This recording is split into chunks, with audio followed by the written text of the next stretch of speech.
Good evening, everybody, for round two, or three if you were here for agenda build. The Cheltenham School District Finance Committee meeting, I'd like to call to order and to begin with a roll call, beginning with Ms. Lovin. Jennifer Lovin present. Mia Blitzstein present. Pamela Henry present. Leah Mulford present. Charles Burdell Williams present. Ross Whiting present. Robin Murphy present. Zachary Epps present. Daniel Shultz present. Thank you all. Is there a motion to approve the meeting minutes from February? Yep, so moved. Second. Mr. Burdell Williams first, Ms. Mullen second. All in favor? Aye. Any opposed? All right. Aye. Hearing none, motion passes. Mr. Swigert, please. Thank you, Dan. My pleasure. Good evening, everyone. Good evening. Welcome to the March 5th, 2024 Finance Committee meeting. We will start off with our current month look at our school district financials this month through the end of February.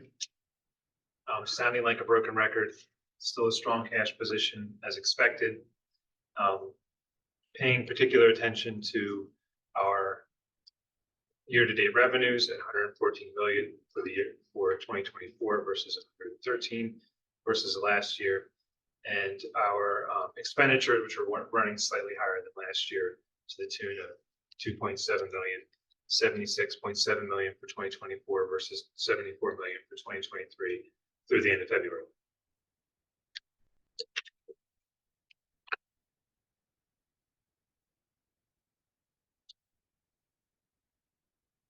Looking at our revenues and expenditures, year over year, we're finally starting to see some of the federal revenues trickle into the school district.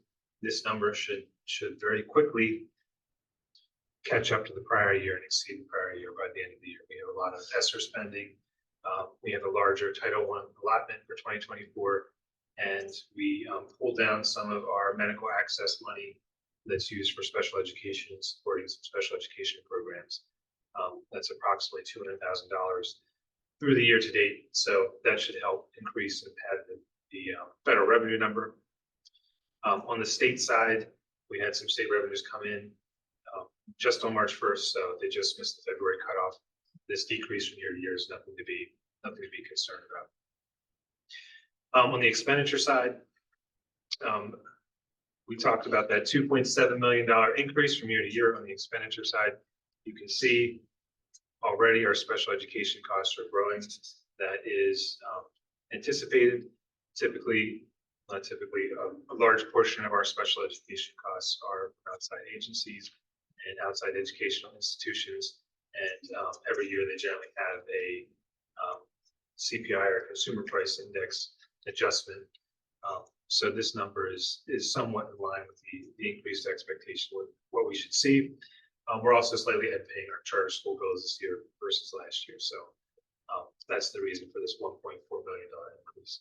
I think by the end of the year, you will see a somewhat large increase in special ed. We have additional placements this year, and we have our as I just described, our CPI increases in tuition. The next large increase you'll see down here is in pupil services. Year to date, we spent 2.9 million versus 2.5 million the year prior. This is due to the PCCD mental health grant. This is for counselors that are paid through that grant and charged to pupil personnel services.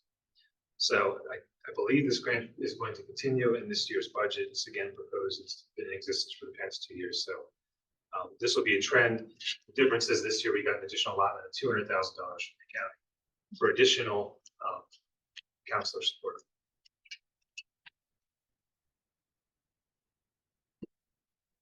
And beating the transportation costs like a dead horse, we have a 10% increase in our transportation contract this year. So in a $7 million budget, you would expect to see a $700,000 increase roughly year over year. And since we are a little over halfway through the year, you're seeing a $494,000 increase.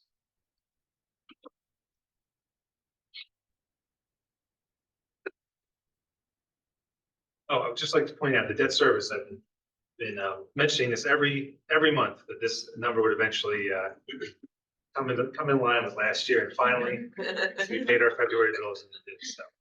that's the reason for this slight uptick in expenditures. This is our debt service. It happened here in August as well. You see a slight increase in trajectory, and that's really our only lump expense that occurs irregularly. Everything else is straight monthly paid payroll and wages and benefits. So we project this out. We're still hoping to come in below. That was a very good line. We won't hold you to it. I like those because they're a little. That goes down. Speaking in the right direction. This is where I correct all my mistakes. This, through January, we're essentially past our real estate tax collection period. So now we're looking at the state and federal revenues catching up. All right, local revenue, historical chart through the end of February. So now through the end of February, we are through our tax collection period. There's one piece in here that's somewhat significant. So we increased taxes 1%. We had an estimated tax collection of roughly $1 million. And you'd be asking, well, why is it only $600,000 with the tax increase? So we had roughly $350,000 of tax settlements and tax incentive agreements. So if you were to add that 350,000 back in, you'd be looking at close to $1 million year over year. So this isn't anything alarming about our tax base or about tax collections, but more about cash flow at the time, I guess, cash payments that went out during the tax collection period. What is concerning when looking at cash flow, year over year, our delinquent real estate taxes continue to drop. And that's just a factor of during these years, we were collecting a lot of those outstanding balances as the real estate market was in good health. So a lot of those properties presumably sold off and those delinquent real estate taxes were collected at that time. Now we're in a period where that's not as active and we've collected and drawn down that balance. So you're seeing a decrease in collections like real estate taxes, and is from looking at a cash flow standpoint is somewhat concerning because that offsets our total net tax collection. But overall, because of the favorable interest rate market, we continue to see this interest rate number be sky high year over year. And that's a good thing. Somewhat difficult to manage going forward, but any questions on the interim financial statements? See no board question. Mr. Reps. Just going back to, you were talking about, we were receiving increased funds for Title I.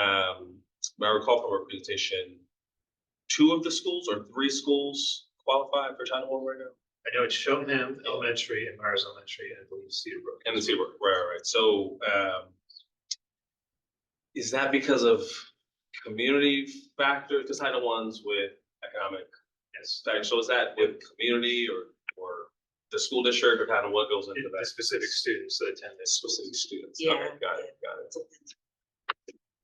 No, I mean, any clarity? I think they look at who's eligible for free and reduced lunch. That's a big factor. Receiving any sort of Yeah. any sort of public benefit. There's a variety, but that's my right. So it's actually student. Percentage of the student population. So Elkins Park and Cedarbrook usually right on the cusp. Plus, sometimes they are in and out of Title I. And then you mentioned 200,000 for counselors was coming from Montgomery County. Is that recurring or is that 1 year? I believe it's a one-off. It's 1 year. Okay. I think it's a residual ESSER flow through. Okay, got it.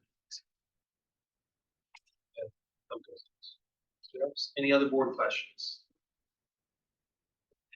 I assume no public questions, but.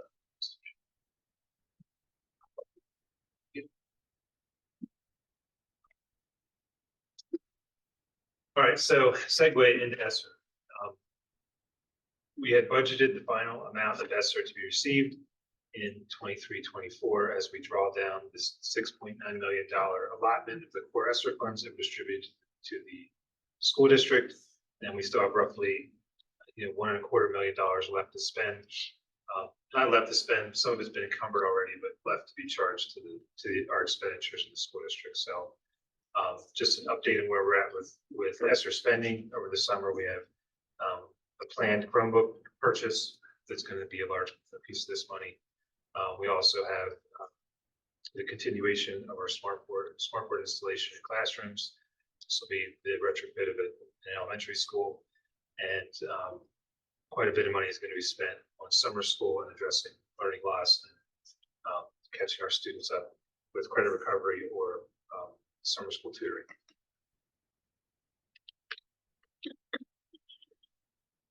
Any questions on ESSER?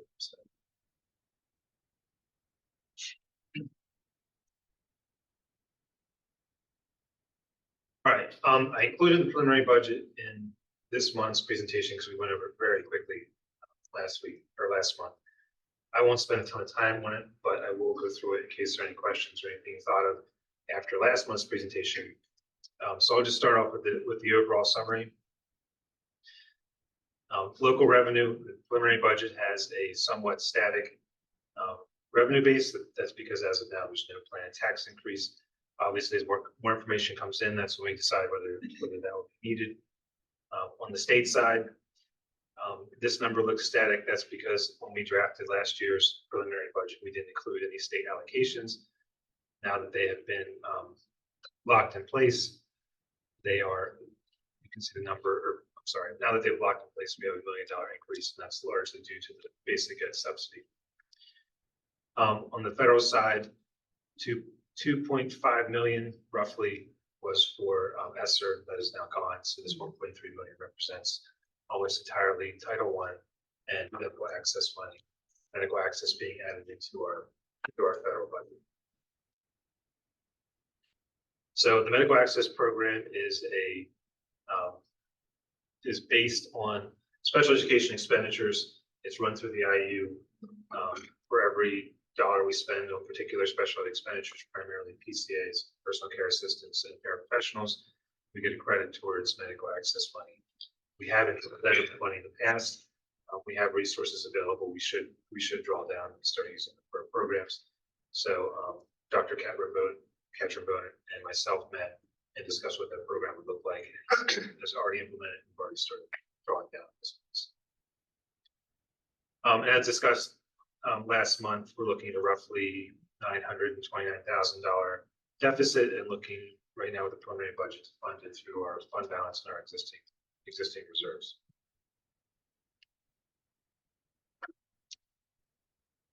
All right, on the expenditure side, it looks like the expenditures are exactly the same, but as mentioned, that's the $2.4 million reduction in ESSER funds, which is spread largely throughout the entirety of the budget.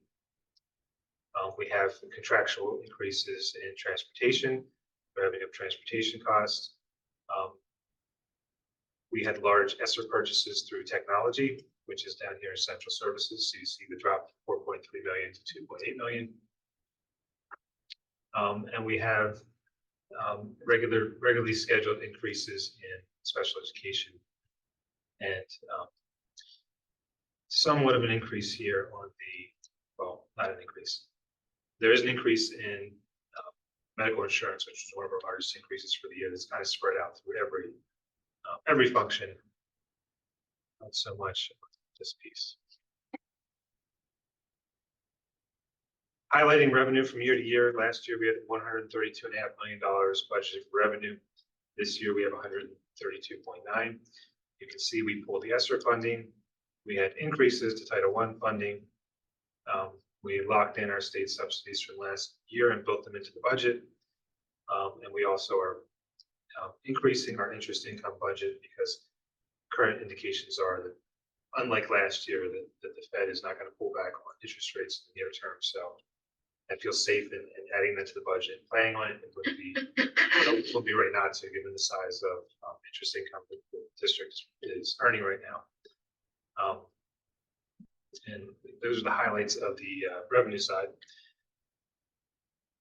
think we went through this already.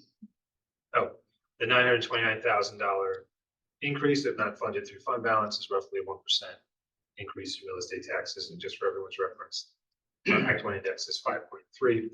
That's our our ability to increase taxes for the year.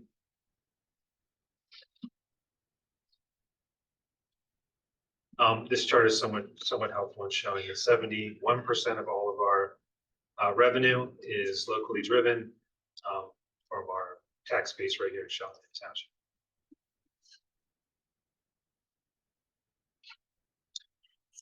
All right, the expenditure side, we talked about PSERS and health insurance. We had a 10% increase in health insurance premiums.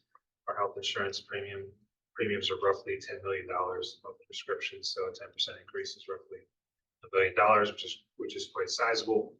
And I believe the industry is running right at 8%, so we're a little above industry average.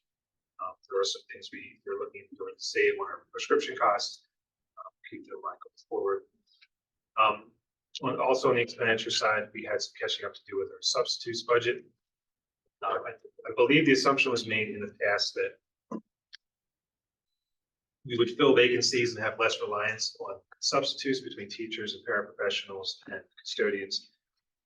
But there hasn't been as much of a bounce back as we've seen, and there's been more competition for substitutes. So increase in substitute compensation plus continued reliance on substitutes calls for an increase in our budget just to catch up with the reality of where we are. We talked about the contractual increase in transportation and the decrease in ESSER expenditures of 2.4 million. So that's how we get from 132.5 million expenditures to 132.9. Before I move to the next slide, any questions on the budget? Ms. Sloan? First of all, I want to thank you and Dr. Ketchum-Bone for working on that medical access or medical assistance reimbursement drawdown, because I know that you actually get paid more on the dollar, right, for that reimbursement than you do for special ed. I see Williams as well. Yeah, so I thank you. I appreciate you guys doing that because I can't believe we weren't actually doing it. It's really important. We should. And then the other thing, I just had a question about one of the revenue increases on the budget, the first slide. The student activities is going up by over $300,000. Is that the football field? Or what? No, that's excuse me. Most of what's in student activities is coach pay and benefits related to coach pay. So some of that increase is what's been allocated for Social Security and health insurance, whether accurate or not. Health insurance just gets spread. And the other piece would be there were some additional EDP positions, coaching positions added, some programs added. So that would be part of that increase as well. Thanks. Ms. Blitzstein? On that page also, I think, so none of this preliminary budget includes the potential proposed increase from the state? Because we don't have that yet. I did not include any of the potential budget increases, because typically at this time we get the state budget and there are a lot of items in there that don't come to fruition or don't come to fruition in the way that they've been proposed, which is part of the political process. So that's something that goes in the final budget for consideration, where we think those numbers will end up. Great. And we'll get to it in a later slide. That's going to be a very important consideration this year's budget, as I'm sure you're all aware. Thanks. Any other board questions? This may be a part of what you're getting at later, but in terms of the timeline, we have to make certain decisions before. Is this what you're getting to later as well? Okay, so just we have to make certain decisions before the state decides on their budget. Therefore, we don't include it. Some years there's a lot of clarity before June when we're passing the final budget, and last year I don't think the final budget was passed until mid-December. Some pieces of it were in place, the important pieces. Any other board questions? I had, I don't know if there are questions or comments, see by the end. I just wanted, actually it is just a comment I wanted to highlight, and you can correct me if I'm wrong, that this preliminary budget, in addition to not including state increases on the revenue side, It also does not include potential expense increases related to the facilities conversations we are having or the active contract negotiation, which is CEA. Unsettled contracts are not part of this. And so we just wanted to flag that 1% looks wonderful, but it also does not reflect two very large potential changes down the line. Maybe some of that would be offset by the state increase, which we want to pull as well. Yep. Not to interrupt, but I think it's easier for you as decision makers not to think, well, how much does Josh stick in there for this, and this, just to think of it as nothing in there. Right. Whatever you hear is coming from the budget, you can add to that number, and that's. For what it's worth, I really do appreciate that approach. It is very helpful. One question around the interest income, because I just want to try to think not just in terms of next year's budget, but year after year after year. The interest revenue that we are budgeting for next year is sort of a mirage in terms of structural budget, correct? In that next year we will have it, but in 3 years, presumably the interest rates will not be as luxurious as they are I today. don't have a crystal ball. So we, you always try, when you have something like interest income that comes and goes, you try and ramp up to it with your budget and then you just rate it at it. So that's the same approach I'm taking here, because you don't want to overreact tax wise to it. Right now, there's no indication of how long it's going to last. Understood.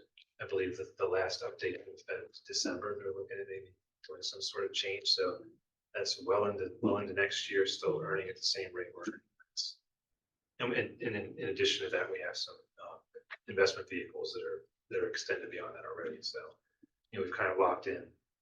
We ladder our investments, so we take advantage of it and try and get as far as possible without impacting our cash flow.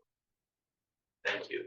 My only other question is around timeline. When is the next time, what is the next budget step that this board will be needing to think about? And are there any actions related to what we just presented that will be considered? So because the board already took action not to increase taxes greater than the 5.3 actual index, that really takes the gas pedal off this whole process. We have to advertise 20 days prior to when you're going to vote, I believe. Maybe it's before the primary election, one of those, I can get you the correct answer. But we'll make sure the advertisement is placed and it's open to the public. We'll also post the final budget for public inspection. It'll probably be updated by that point to whatever numbers we have available at the time. And we can update it at the finance committee before we post that. So in terms of actions at a legislative meeting, we'll be voting on the final budget. Is there a vote for proposed final as well? There's not final It's budget. one action that we will be having Correct. at the end of this. Thank you. Sorry. See what you It's all good.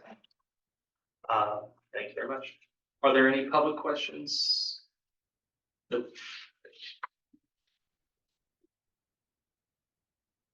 So salaries and benefits on the expenditure side, this is primarily what the district is. It is employees and employment costs.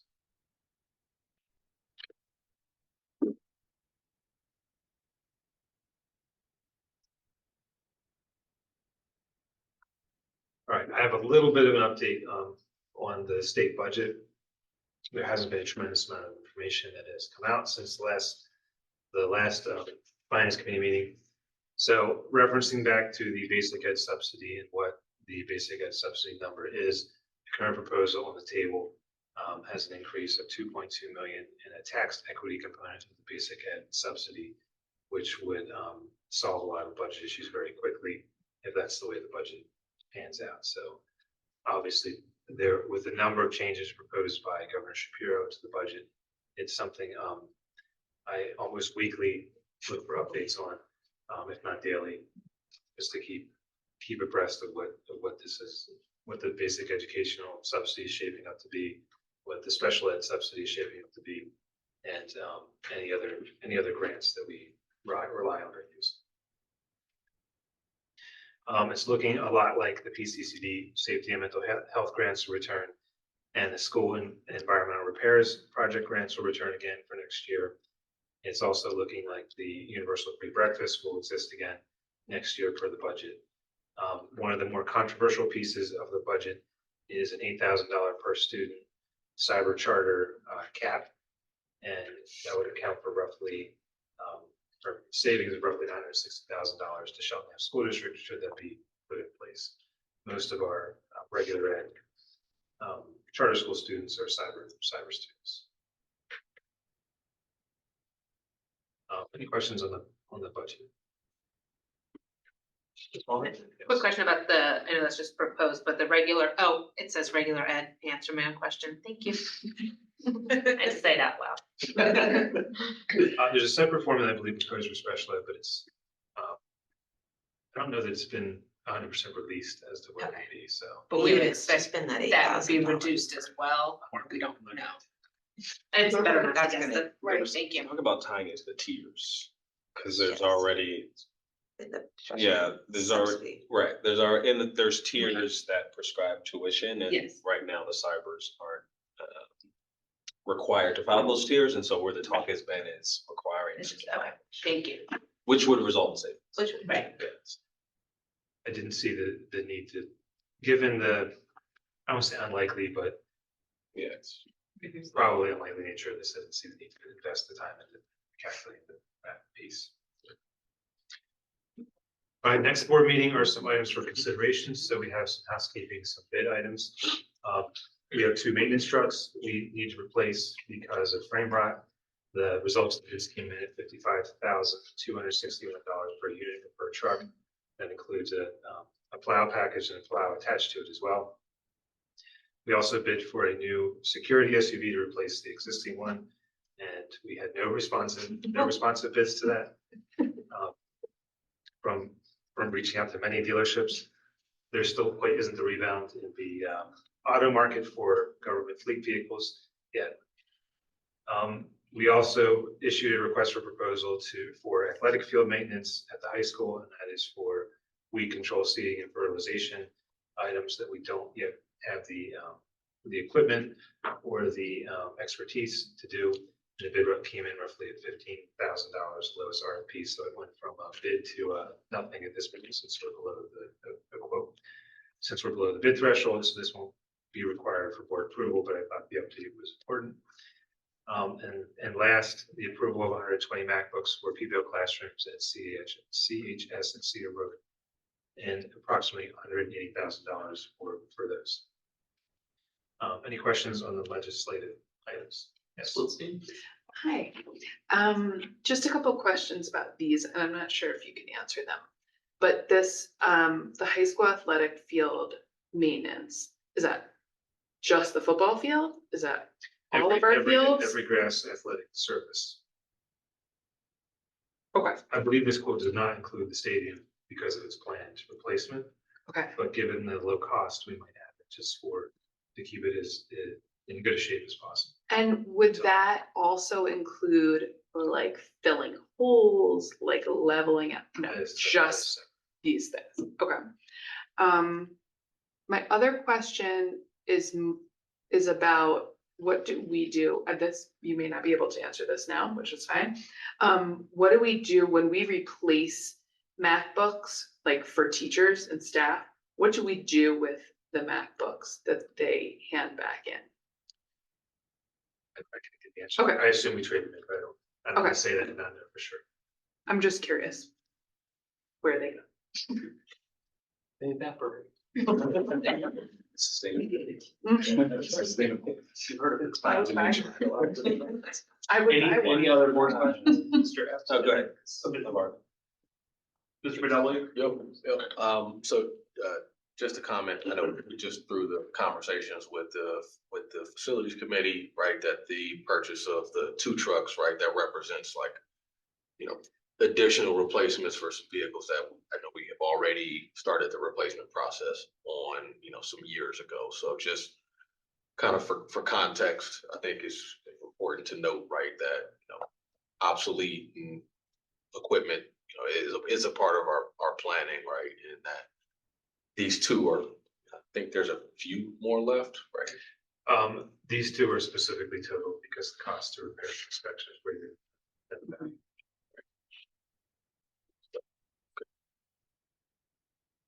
Mr. Epps? Not a question, just a, point of appreciation, kudos. I can't remember her name at the moment. Maybe someone can help me. The mom. Tara.